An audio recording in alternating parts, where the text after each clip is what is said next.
Naulakha pavilion. Naulakha pavilion एक सफ़ेद संगे मरमर का पर्सनल चैम्बर है जिसकी एक हमदार छत है जो लाहौर, पाकिस्तान में किला लाहौर के शुमाली हिस्से में वाक़या है। ये यादगार किला लाहौर के अंदर वाक़या इन 21 यादगारों में से एक है जिसका मगरबी हिस्सा लाहौर के एक पुराने शहर का खूबसूरत मंजर पेश करता है। ढांचा असल में कीमती और नीम कीमती पत्थरों से जुड़ा हुआ था और दरियाए रावी को नज़रअंदाज करता था। 1981 में लाहौर फोर्ट कॉम्प्लेक्स के बड़े हिस्से के तौर पर नौलखा यूनेस्को के आलमी सकाफती विरासत की जगह थी। पवेलियन अब लाहौर के सबसे ज़्यादा पहचाने जाने वाले मकामात में से एक है और इसने वाशिंगटन डीसी में पाकिस्तानी सफारत खाना समेत काबिल ज़िक्र इमारतों के आर्किटेक्चरल डिज़ाइन को मुतासिर किया है और इसने वाशिंगटन डीसी में पाकिस्तानी सफारत खाना समेत काबिल ज़िक्र इमारतों के आर्किटेक्चरल डिज़ाइन को मुतासिर किया है। जब ये पवेलियन 1633 में मुग़ल शहंशाह जहां ने एक छोटे से समर हाउस के तौर पर बनाया था तो इसकी लागत तकरीबन 9 लाख रुपए थी जो कि इस वक्त बहुत ज़्यादा रकम थी। इसे नौलखा इसलिए कहा जाता है कि उर्दू ज़ुबान में इस लफ्ज़ का मतलब है 9 लाख रुपए की कीमत। इससे कीमती चीज़ की निशानदही करने के लिए लफ्ज़ नौलखा भी आम इस्तेमाल में आया। लाहौर का किला 1566 में मुग़ल बादशाह अकबर अज़म के दौर में तामीर किया गया था जो पहले मिट्टी के किले के मकाम पर था। ठोस ईंटों की चुनाई के कॉम्प्लेक्स को बाद के शहंशाहों ने बढ़ा दिया और इसमें तरमीम की।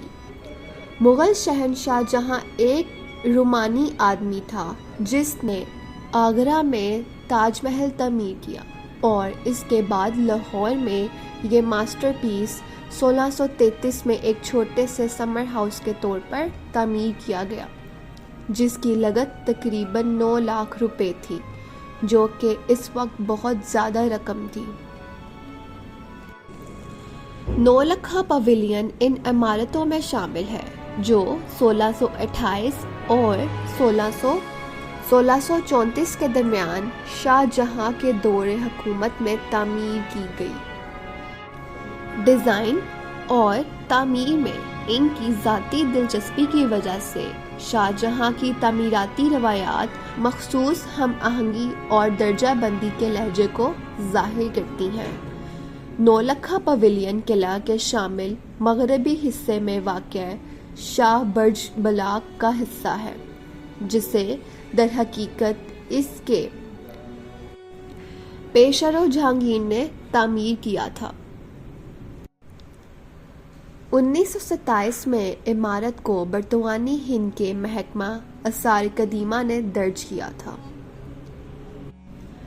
1974 में इसे पाकिस्तान के महकमा आसार कदीमा ने नवादरात के तहत एक महफूज यादगार के तौर पर दर्ज किया था जबकि 1981 में लाहौर फोर्ट कॉम्प्लेक्स के बड़े हिस्से के तौर पर इसे यूनेस्को के आलमी सकाफती वारसे के तौर पर दर्ज किया गया था। अभी हाल में ही इमारत और इसके मवाद ने फ़ज़ाई आलूदगी की वजह से नुकसान और रंगीन होने के आसार दिखाना शुरू कर दिए हैं। आलूदगी जैसे सल्फ़र डाइऑक्साइड और दीगर अखराज ने लाहौर फोर्ट कॉम्प्लेक्स के करीबी शीश महल के सफ़ेद संगे मरमर को पहले ही मुतासिर किया है।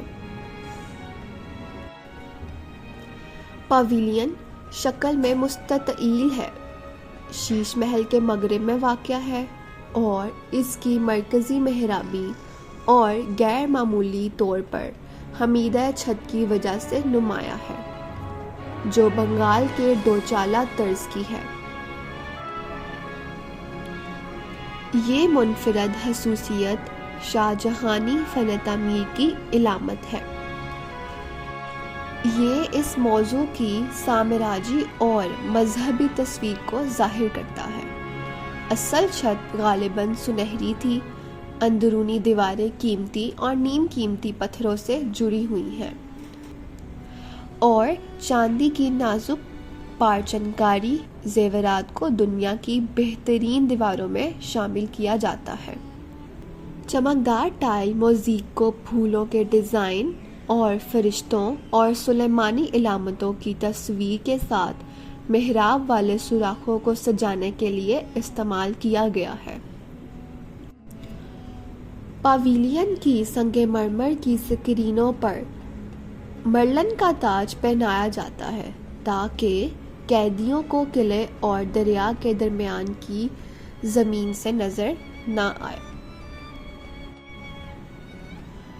مغل فن تعمیر کی ایک منفرد اور متاثر کن یادگار کے طور پر یہ عمارت لاہور میں اپنے ابتدائی دنوں میں ریڈیارڈ کپلنگ کے لیے تحریک کا ذریعہ بنی۔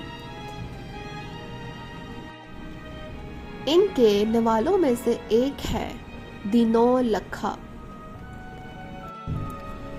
اس وقت کی منگیتر کیورلنگ کے بھائی ولکوٹ بلسٹر کے ساتھ مل کر لکھا گیا ہے۔ ناول ایک قیمتی ہار کے بارے میں ہے جسے نو لکھا کہا جاتا ہے۔ جب کیمپلنگ ورنامنٹ میں اپنے گھر میں آباد ہوئے تو اس نے پویلین کے نام پر اس کا نام نو لکھا رکھا۔ نو لکھا دہی وارمنٹ کی ہوپیاں امن پسندی اور تنہائی کی علامت تھی۔ نو لکھا پویلین موٹیو 27 مئی 2016 کو وے بیک مشن پر کیا گیا۔ پاکستانی 1 روپے کے بینک نوٹ کے الٹ پر استعمال کیا گیا تھا، جو حکومت پاکستان نے 1964 میں جاری کیا تھا۔ بعد میں اس شکل کو 1980 کی دہائی میں محمد اقبال کے مقبرے کے ساتھ تبدیل کر دیا گیا، یہاں تک کہ 1 روپے بینک نوٹ سے باہر لے جایا گیا۔